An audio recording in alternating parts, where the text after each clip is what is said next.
Buenas tardes, me llamo Fabiana Ceballos, soy la profesora de Lengua y Literatura del CEDMA Parque Liceo Segunda Sección y el anexo Ciudad de los Cuartetos. En la tarde de hoy vamos a ver lo que es el cuento, y en particular el subgénero de cuento de terror.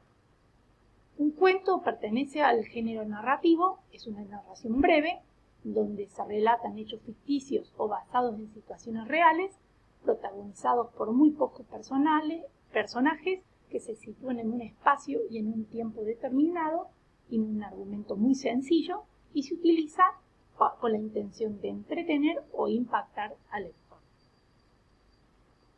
Para escribir un cuento tenemos que tener en cuenta una estructura básica, que es la situación inicial, el desarrollo y la resolución.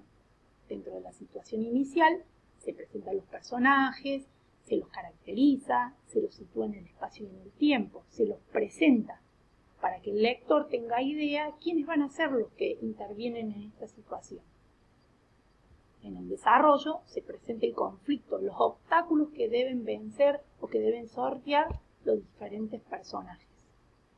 Suceden los hechos más importantes y hay un quiebre presentado ante lo anterior.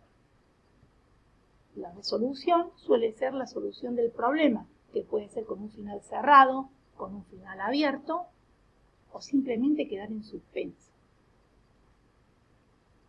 Tenemos que tener en cuenta que dentro de ese desarrollo hay una superestructura narrativa que sucede una detrás de otra hasta formar la trama final. Toda narración se caracteriza por una estructura básica que tiene un marco, que es la primera parte del relato donde se sitúan los personajes, el suceso, que son las complicaciones que van a acontecer en este relato, el episodio es el conjunto de ese marco y de ese suceso, y la suma de episodios forman la trama. Una vez que sabemos eso y vamos a escribir un cuento, ya sabemos la estructura básica que tiene que tener.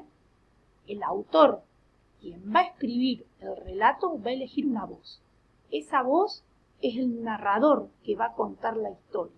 Ese narrador puede ser testigo, protagonista, omnisciente.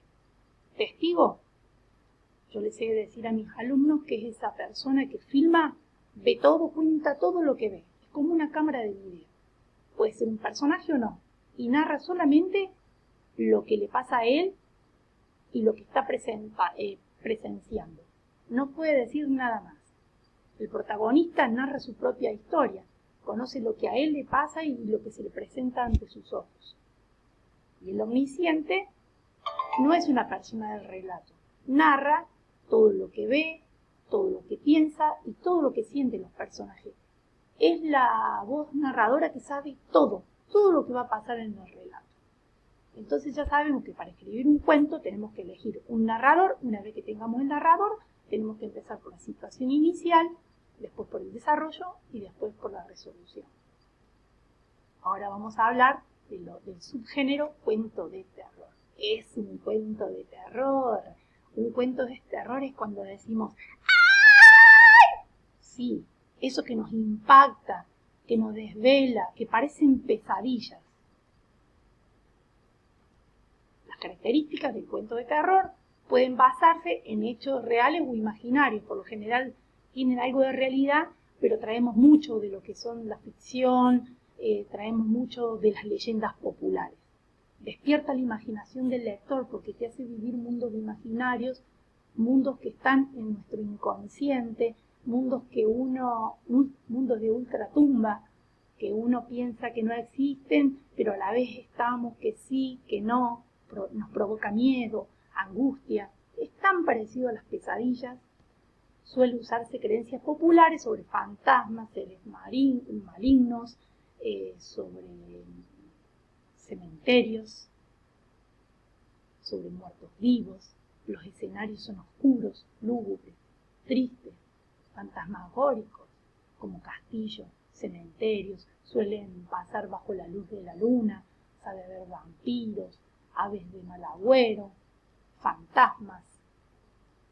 Bueno, ya sabemos lo que es el cuento, sabemos lo que es un cuento de terror, todo aquello que impacta al lector y que le hace dar miedo, le hace entrar en pánico. Ahora espero y los invito a que ustedes escriban un cuento de terror y lo envíen al canal. Hasta la próxima.